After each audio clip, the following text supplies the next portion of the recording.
네, 안녕하세요. 아라캐스트의 이세근 세무사라고 합니다. 네, 요번 차시에는 이제 요번에 세법 개정안에 대해서 이제 안내를 드릴 건데요.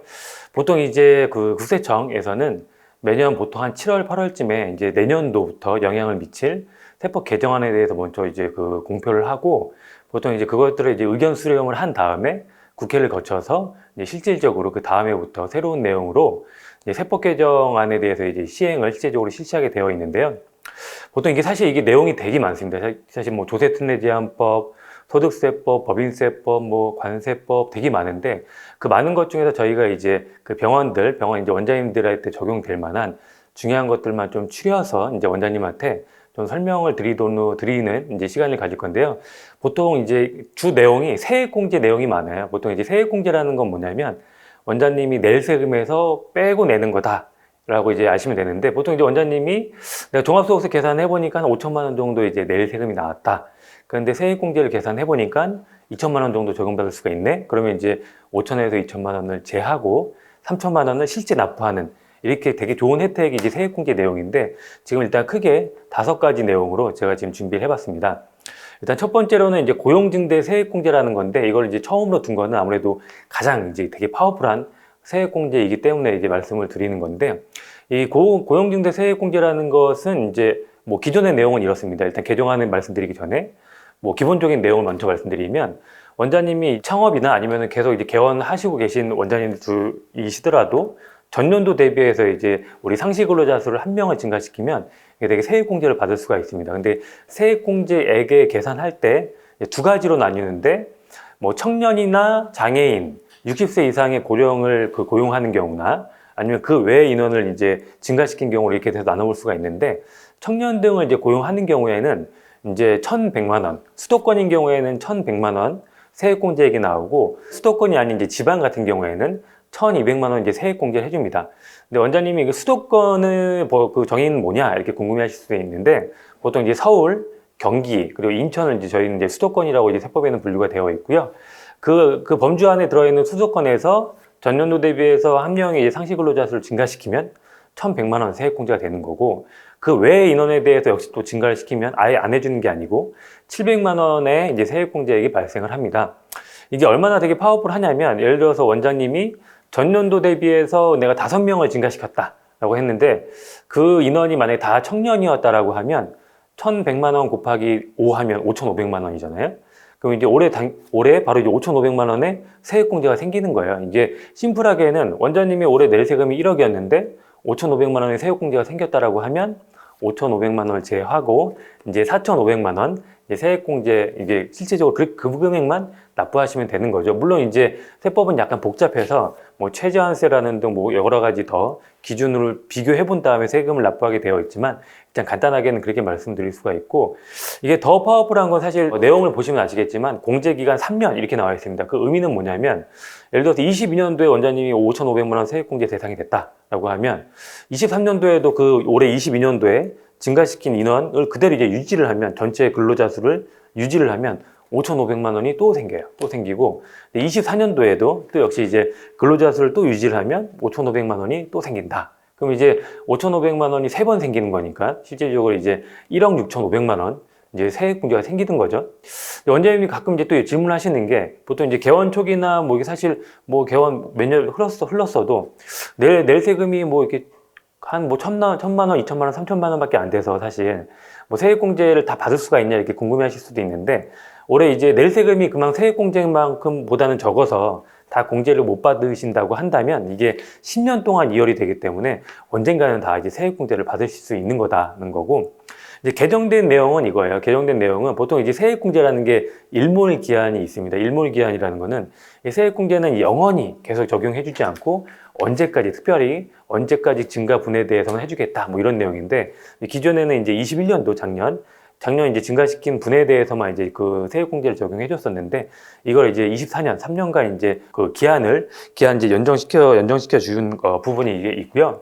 그리고 이제 주의하실 거는 그건 것 같아요. 이제 보통 이제 상시 근로자 수를 이제 증가시키면 세액공제액이 발생을 하는데, 이게 사후 관리가 있어요. 사후 관리가 있어서. 그리고 이제 고용을 증가시킨 뭐 5명을 증가시켰는데 그 다음에 1명이 줄었다라고 하면 이 감소된 부분에 대해서 약간 세액공제액 추징액이 나올 수가 있고, 그리고 향후에 추가적으로 2년째, 3년째 추가적으로 받을 수 있는 기간이 사라져서 사실 이 부분은 약간 이제 주의를 하실 필요가 있습니다. 원장님들이 이제 그 개원하신 분들한테 뭐 세금을 환급받았다, 경정 청구를 해가지고 세금을 환급받았다, 뭐 이런 내용을 뭐 들으신 바가 있으실 거예요. 근데 그런 내용이 뭐 세무사들이 뭐 마치 마법을 부려가지고 구세청에서 돈을 이렇게 마법을 부려서 이게 빼서 막 환급해 주신, 그렇게 통장으로 꽂아주는 그런 게 아니고, 사실 돌이켜보면 이제 저도 이제 그 딴 데서 이제 세무 관리를 받다가 저희 쪽으로 넘어오는 이런 병원들을 이제 기존의 신고 자료들을 좀 분석을 해보면, 이런 뭐 고용징대 세액공제라든지 뭐 또 말씀드리겠지만 사회보험료 세액공제 이런 것들을 되게 잘 생각보다 빈번하게 놓치는 경우가 많아요. 그래서 그런 것들을 저희가 다시 5년치를, 과거 5년치를 다시 신고할 수 있거든요. 그런 것들을 다시 이제 계산해서, 재계산해서 제대로 적용을 해서 이제 다시 경정 청구한 경우가 많은데, 뭐 최근에 뭐 그랬던 사례를 좀 말씀드리면, 뭐 병원급 같은 경우에는 1억 넘게 이제 세금을 돌려받게 해드린 경우도 있고, 의원급 같은 경우에는 이제 5천만 원 정도씩 해서 이제 세금을 돌려드린 경우도 있어요. 그래서 은근히 이제 세무사 사무실 같은 데서 이런 것들이 누락되는 경우가 있을 수 있기 때문에 좀 약간 원장님께서도 이제 신경을 써주시면 좋을 것 같고, 그리고 이제 개정된 세법 내용은 또 추가된 부분이 이거예요. 여기 지방 같은 경우에는 저희가 이제 1,200만 원 정도 이제 세액공제가, 청년 같은 경우에 세액공제를 받을 수 있다라고 되어 있는데, 이 세법 개정돼서 이제 한시적으로 지방 같은 경우에는 1,200만 원이 아니라 한 명을 증가시켰을 때 1,300만 원 세액공제를 해주겠다, 그런 게 또 개정세법 내용이 포함되어 있고, 이게 사실 내용은 되게 약간 디테일하긴 한데, 창업이냐 양수도냐 아니면은 예전에 개업했다가 폐업한 경험이 있냐에 따라서 사실 상시 근로자 수를 전년도 대비해서 몇 명 증가했냐를 따질 때 많이 달라져요. 예를 들어서 창업인 경우에 예전에 원장님이 명의를 뭐 빌려준 적도 없고 이제 완전히 이제 새로 개업하는 경우라면, 이제 만약에 5명을 채용하면 전년도는 0명으로 보기 때문에 5명을 곧바로 이제 그 증가 인원이 계산이 되는 건데, 예를 들어서 원장님이 양수도라고 하는 경우에는 그 실제적으로 이제 양도한 그 병원에서 인계받은 인원을 기준으로 해요. 그래서 만약에 3명을 인계받았다. 근데 이제 2명을 추가적으로 고용해서 5명으로 유지한다라고 하면, 그 추가적 증가한 상시 근로자 수는 5명이 아니라 3명에서 5명, 이제 2명이 된다는 거고, 예전에 제가 이제 주말에 이제 한의원을 개원하신 원장님하고 상담을 했었는데, 예전에 이제 개원하신 적이 있습니까? 이런 것도 제가 기본적으로 한번 나중에 어차피 저희 고객이 돼서 이제 세액공제를 계산해야 되기 때문에 한번 여쭤봐요. 이제 예전에 개원하신 적이 있냐고 여쭤보니까 예전에 한번 몇 년 하다가 폐업하셨다고 하시더라고요. 그래서 전년도에 그 폐업한 해 몇 명 정도 그 한의원 그 상시 근로자 수가 있었냐 여쭤보니까 2명 있었다. 그럼 이제 폐업 후 재개원 같은 경우에는 그 2명이 전년도 근로자 수가 되고 몇 년 동안 쉬었다라고 하더라도, 이제 우리가 이제 5명을 시작을 하면 이제 2명에서 5명, 3명을 이제 근로자를 이제 추가 고용한 이렇게 이제 계산 방식이 나오게 되기 때문에 각 사례별로 이제 따져봐야 됩니다. 이렇게 해서 첫 번째로 이제 고용증대 세액공제, 제일 파워풀한 고용증대 세액공제에 대해서 말씀을 드려봤고, 이제 두 번째로는 이제 경력 단절 여성 고용하는 경우에 세액공제를 해준다 내용인데, 이 경우는 사실 원장님들이 은근히 되게 놓칠 수 있어요. 왜냐하면 원장님들이 보통 생각하시기에 세무사 사무실에서 알아서 다 모든 걸 다 알고, 뭐 자료도 모든 걸 다 알고 그렇게 알아서 신고해 주겠거니 생각을 할 수 있지만, 이 경우는 사실 원장님들이 먼저 파악을 해서 세무사 사무실에서 알려줘야 사실 적용할 수가 있어요. 왜냐면 이제 경력 단절 여성을 고용했는지 여부는 사실 세무사 사무실은 모르기 때문에, 원장님이 면접을 볼 때 이런 요건이 해당하는지 먼저 이제 살핀 다음에 해당이 되면 저희한테 알려주셔야 되는데, 저희는 그래서 저희 거래처 원장님들한테 이런 내용이 있다 해서 만약에 뭐 면접을 볼 때 이런 요건이 해당하는지 원장님이 파악을 해서 저희한테 나중에 알려주셔야 됩니다 라고 이제 먼저 말씀을 드리는데, 혜택은 이런 거예요. 혜택은 원장님이 만약에 경력 단절 여성이라는 그 분을 고용을 하면 인건비의 30%를 세액공제를 해줘요. 2년간. 그래서 예를 들어서 원장님이 3천만 원 뭐 연봉의 그 경단녀를 채용을 하게 되면 30%는 900만 원이잖아요. 이제 900만 원을 2년간 1,800만 원 정도 이제 낼 세금에서 빼는 거니까 사실 뭐 상당하죠. 상당한 건데, 네, 요건은 이제 이렇습니다. 요건은 기존 이제 개정안이 나오기 전에 요건이, 경단녀라고 하면 최소 이제 보건업에서 일을 하다가 1년 이상 일을 하다가 3년 쉬셨어야 돼요. 3년 쉬셨다가 역시 또 이제 보건업으로 취업을 하는 경우에 이제 그런 인원에 대해서 채용을 하면 세액공제를 해주는 건데, 이 퇴사 사유가 또 요건이 있어요. 뭐 결혼이나 출산, 육아, 뭐 자녀 교육 이런 것들이 요건이 있었는데 이게 사실 점차 이 세액공제가 계속 요건이 완화되고 있어요. 맨 처음에 초창기 때 이 세액공제 내용이 어땠냐면 우리 해당 치과, 뭐 해당 병원, 해당 한의원에서 일한 직원이 그만두고 몇 년 뒤에 다시 우리 병원으로 입사를 해야 이 사실 세액공제를 해줬었는데 사실 뭐 일하다가 그만뒀는데 다시 해당 병원으로 다시 입사하는 경우는 사실 원장님하고 특별한 관계가 아닌 이상 사실 힘들기 때문에 사실 거의 뭐 이수나마나한 법이었었죠. 그래서 이런 것들에 대한 사실 약간 항의가 좀 많이 들어가서 계속 요건이 완화가 되고 있습니다. 그래서 이제 동일한 사업장에 취업하는 경우가 아니라 동일한 보건업에서 일하다가 그만두고 보건업에 이제 취업을 하면 재취업시킨 사업장에서는 세액공제 대상이 될 수가 있는데 이제 개정안은 이제 좀 약간 완화된 건 이거예요. 3년간 쉬었어야 되는데 그러니까 3년 동안에 어디든 이게 소득이 신고된 데가 있으면 안 되는 거예요. 근데 이제 이거를 2년으로 완화해줘서 이제 2년간, 1년간 이제 기존에 퇴직하기 전에 1년간 일을 하다가 뭐 출산이나 결혼, 임신 이런 사유로 뭐 2년 정도 쉬고 다시 이제 취업을 하면 그런 그 취업을 시킨 그 사업장에 그런 좀 인건비에 세액공제 해주는 그런 혜택을 이제 계속 연장해서 이제 부여하겠다라는 게 이제 개정안의 내용이고요. 다시 말씀드리지만 이거를 이제 세무사 사무실에서 알 수가 없어요. 첫 번째로 말씀드렸던 고용징대 세액공제 같은 경우에는 어차피 인건비 신고를 계속 세무사 사무실에서 하기 때문에 그런 급여 내용이나 뭐 근로자 수 이런 것들 당연히 파악이 가능한데 이 경력단절 여성을 고용했는지 여부는 사실 모르기 때문에 다시 말씀드리지만 원장님이 면접을 볼 때 그런 이 요건에 해당하는 여성인지 먼저 파악을 하고 세무사 사무실에 그 자료를, 정보를 알려줘야 세액공제가 가능하다 이렇게 말씀드리고요. 세 번째로는 이제 사회보험료 세액공제라고 이제 말씀을 드리겠습니다. 이게 사실 요건이 첫 번째인 고용징대 세액공제하고 사실 똑같아서 고용징대 세액공제를 받을 수가 있으면 사회보험료 세액공제를 받을 수가 있고 또 사회보험료 세액공제를 받을 수가 있으면 이제 고용징대 세액공제도 당연히 받을 수가 있어요. 근데 제가 말씀드린 대로 경정청구라는 작업을 이제 원장님이 예전에 세액공제를 제대로 적용 못 받아서 세금을 많이 낸 경우에 저희가 다시 계산해서 이제 다시 신청을 하는데 5년치를 이제 다시 신고를 하는데 그때 이제 저희가 좀 사례를 좀 말씀드려 보면 치과였던 것 같아요. 작년 한 제가 8월, 9월쯤에 이제 다시 경정 청구를 했었는데 이제 사무장병원에서 이제 좀 관리를 했었던 것 같아요. 근데 이제 그러다 보니까 병원이 받을 수 있는 세액공제에 대해서 이제 약간 이제 통달하지 못한 거죠. 여러 업종을 이렇게 사무장이 관리하다 보니까.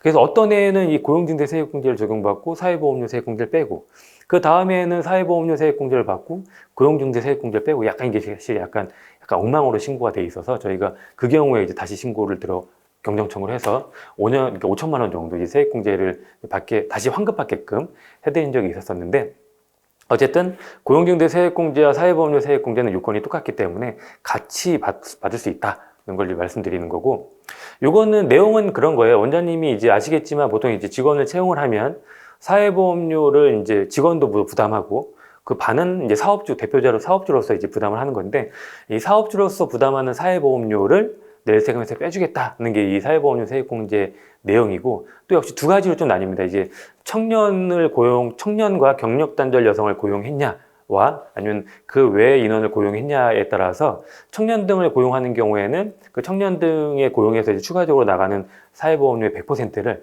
낼 세금에서 빼주고 그 이외에 뭐 상시 그 근로자 수를 고용한 경우 같은 경우에는 그 절반 정도 50%만 약간 이제 세액공제를 이제 해주는 부분이 있습니다. 근데 이것도 상당히 되게 파워풀해요. 원장님이 만약에 뭐 2천만 원 정도 그 인원수도 되게 많아가지고 새로 고용한 그 청년 등에 대해서 만약에 사회보험료를 1,000만 원을 내줬다라고 하면 낼 세금에서 1,000만 원을 빼주는 거니까 사실 적진 않죠. 근데 이것도 상당히 되게 잘 관심 있게 보셔야 할 세액공제 내용인데 이제 개정안의 내용은 이래요. 이제 보통 이제 앞서의 고용징대 세액공제 같은 경우에는 사후관리라는 게 있어요. 이 사후관리라는 게 뭐냐면 고용을 유지해야 계속 받게 해주고 받았던 걸 추징을 안 하는데 사후관리라고 하는 거는 상시 근로자 수가 10명이었는데 그 다음에 만약에 9명으로 줄었다라고 하는 경우에는 공제받았던 세금 중에서 감소된 비율만큼 토해내야 되고 2, 3년간 해주는 건 이게 그 추가 공제 기간이 사라지는데 예전에 이 사회보험료 세액공제 같은 경우에는 사후 관리가 없었어요. 그래서 이제 그 고용 증가해서 받았다가 고용이 감소해도 뭐 토해내는 것도 없고 해서 이제 사후 관리가 없었었는데 이것도 이제 고용징대 세액공제하고 똑같이 사후 관리를 하겠다라는 게 이제 개정세법의 내용이고요. 그래서 만약에 뭐 고용이 증가해서 사회보험료 세액공제 받았었는데 그 다음에 좀 감소가 되면 이것도 약간 다시 받았던 일부를 약간 추징당할 수 있다. 게 이제 세법 개정의 내용입니다. 그리고 네 번째로는 이제 원장님들이 이건 좀 생소하실 수 있어요. 이제 정규직 전환 세액 공제라고. 보통 이건 이제 세무사 분들도 보통 이제 잘 얘기를 하지는 않는 것 같아요. 왜냐면 이제 내용은 이래요. 이게 원장님이 비정규직을 고용을 했다가 정규직으로 전환하면 전환한 인원에 대해서 인당 이제 1,000만 원 정도의 세액 공제를 이렇게 해줍니다. 근데 이제 보통 이제 원장님들이 뭐 보통 우리는 비정규직이 아니라 다 보통 정규직으로 채용을 하는데 뭐 받을 수 있을까라고 이제 의아해할 수도 있는데 이걸 좀 사실 좀 잘 활용을 하면 크게 혜택을 좀 볼 수 있습니다. 뭐 제 거래처 이제 병원급들 같은 경우에는 뭐 비용도 충분히 다 늘 거 다 만들고 다 늘고 해서 더 이상 약간 사실 세금이 줄일 수 없을 때 사실 이제 이 좀 세액공제 좀 어느 정도 활용을 해서 적게는 한 3천만 원, 많게는 한 6천, 7천만 원씩 세액공제를 좀 사실 받는 병원들 저희 거래처 중에는 좀 있고요. 제가 좀 안내를 해드립니다. 근데 이것도 이제 사실 좀 사후 관리를 하는 게 있어요. 만약에 정규직으로 예를 들어서 이 세법 개정 내용이 이제 더 이 공제받을 수 있는 해를 점차 연장시켜주는 게 좀 개정 내용인데 지금 현재 시점에서 좀 말씀드리면 그 16년도 이제 21년도 이제 6월 말 기준으로 비정규직 근로자였는데 22년도에 그 12월 31일 전까지 정규직으로 전환하면 이거를 이제 세액공제 해주는 거예요. 근데 이제 사후 관리를 하면 뭐냐면 2년간 이 직원이 퇴사하면 안 돼요. 세액공제 전환을 해가지고 세액공제 1,000만 원 받았는데 그 2년 이내에 퇴사를 하면 다시 토해내야 됩니다. 그렇기 때문에 사실 이것도 좀 잘 관리하는 게 좀 중요하고 그리고 이제 개정된 세법 내용에는 이제 이런 내용들이 또 포함됐어요. 이제 전년도 대비해서 올해 이제 세액공제를 받을 건데 상시 근로자 수가 감소하면 안 된다. 유지를 해줘야 된다는 내용도 포함되어 있고 이제 명시적으로 특수관계자는 이 혜택에서 제외시켜주겠다라는 게 이제 개정세법의 내용입니다. 이것도 다시 말하지만 어느 정도 잘 활용만 좀 하면 크게 이제 절세를 할 수 있는 부분이기 때문에 좀 알고 계시면 좋을 것 같고요. 이제 마지막으로 이제 업무용 승용차 관련돼 가지고 이제 세법 개정안이 있어요. 안에 있는데 저희 개원 세미나나 이제 원장님들 개원에서 오랫동안 이거에 관심 있게 내용을 알고 계신 분들도 계속 저한테 물어보는 내용이어가지고 일단 이 업무용 승용차 관련돼서 어느 정도 경비 처리할 수 있는지 이런 거에 대해서 좀 안내를 해드리면 일단 대당 1,500만 원이다. 이제 원장님들이 알고 계실 거예요. 얼마 전까지만 해도 대당 1,000만 원이었는데 이제 1,500만 원을 올려줬죠. 근데 이게 구성 내역이 있어요. 1,500만 원은 차량가액에 대해서 800, 그리고 나머지 유지비에 대해서 700 이렇게 되어 있는데 그 차량가액에 대한 800은 도대체 어떻게 산출된 것이냐 궁금해하시는 분도 있는데 과세당국에서 이제 세법을 만들 때 그랜저 사실 4천만 원, 그랜저 4천만 원짜리로 법을 만들었다고 생각하시면 됩니다. 그랜저 보통 이제 4천만 원인데 보통 이제 감가상각비를 계산을 할 때 내용이 되게 많아요. 뭐 선택할 수 있는 게 되게 많아요. 정률법으로 택할 거냐, 정액법으로 택할 거냐. 내용 연수는 4년으로 할 거냐, 5년으로 할 거냐, 뭐 6년으로 할 거냐. 이렇게 선택할 수가 있는데 차량은 딱 정했어요. 차량은 그냥 딱 정액법 5년으로 해라. 이게 딱 정했는데 이게 되게 복잡한 것 같지만 그냥 나누기 5하라는 얘기예요. 그래서 4천만 원짜리를 나누기 5하면 800만 원이 되잖아요. 그래서 이제 그 800만 원 기준이 나온 거고 그리고 이제 뭐 기타 유지비 같은 경우에는 뭐 기름값이라든지 세차비, 보험료, 자동차세 이런 것들 다 합해서 700만 원. 이게 해서 800, 700 합해서 1,500이다. 근데 이제 원장님들 중에서는 간혹 이제 이거 1,500만 원 기준이 업무 이제 운행 일지를 작성하지 않았을 경우에도 1,500만 원 해주는 거기 때문에 그러면 세무사님 이거를 운행 일지를 잘 작성해서 업무용으로 인정을 받으면 뭐 2천만 원, 3천만 원 인정받을 수 있는 게 아닌가요? 라고 이제 여쭤보시기도 하는데 이게 사실 병원을 사업장 특성을 보면 우리가 이제 앰뷸런스가 아닌 경우라면 보통 승용차 같은 경우에 업무용으로 썼다고 인정받을 수 있는 경우라면 원장님이 사실 출퇴근밖에 사실 없을 수 있습니다. 보통 원장님이 주말에 뭐 사적으로 이용했다 이런 것들은 사실 업무용이 아니기 때문에 실질적으로 1,500 이상 인정받기 힘들다 이렇게 말씀을 드리고 싶고요. 그리고 또 이제 중요한 내용이 이제 법인 같은 경우에는 업무용 승용차 관련돼서 전용보험, 임직원 전용보험을 가입하게 되어 있는데 개인 사업자 같은 경우에는 그게 빠져 있었죠. 근데 이제 개인 사업자 같은 경우에도 업무용 승용차 관련돼서는 임직원 전용보험에 가입시키겠다는 내용인데 이게 한 대는 제외예요. 한 대는 제외이기 때문에 보통 이제 이게 문제가 되는 경우에는 공동사업장이거나 아니면 이제 뭐 검진 차량 같은 경우는 업무용 승용차를 추가적으로 운행하는 경우가 보통 이제 문제가 되는데 한 대는 제외이니까 뭐 신경 안 쓰셔도 되는데 그 이외의 차량에 대해서 우리가 병원에 경비를 처리하겠다라고 하면 반드시 임직원 전용 보험에 가입을 하셔야 됩니다. 만약에 가입을 하지 않으시면 그 실제적으로 나갔던 비용의 50%만 경비로 인정을 해주기 때문에 좀 주의하실 필요가 있고요.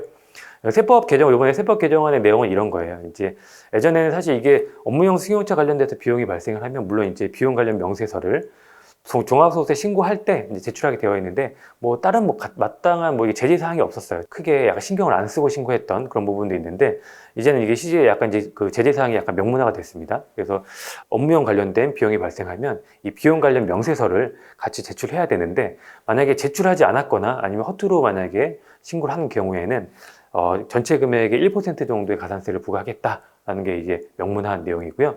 이건 뭐 사실 원장님이 신경 쓸 건 아닌 것 같아요. 왜냐면 이제 세무사 사무실에 알아서 잘 이제 작성해서 이제 신고할 부분이기 때문에 그래도 이제 원장님 입장에서는 이제 알고 계시면 좀 좋을 것 같고요. 네, 이것으로 이제 제가 2021년도 7월 달에 이제 조세특례제한법 포함 많은 이제 세법 개정안이 발표가 될 것 중에서 병리원에서 좀 알아야 될 중요한 내용에 대해서 한번 제가 요약해서 좀 이제 정리를 해서 안내해 드렸고요. 앞으로도 계속해서 이제 세법 개정안은 매년 바뀝니다. 사실 매년 바뀌고 그렇기 때문에 앞으로도 추가적으로 계속 업데이트 되는 것들이 있으면 이 아라캐스트를 통해서 원장님들한테 안내해 드리는 시간을 갖도록 하겠습니다. 네, 이것으로 세무 강의를 마치겠습니다. 네, 감사합니다.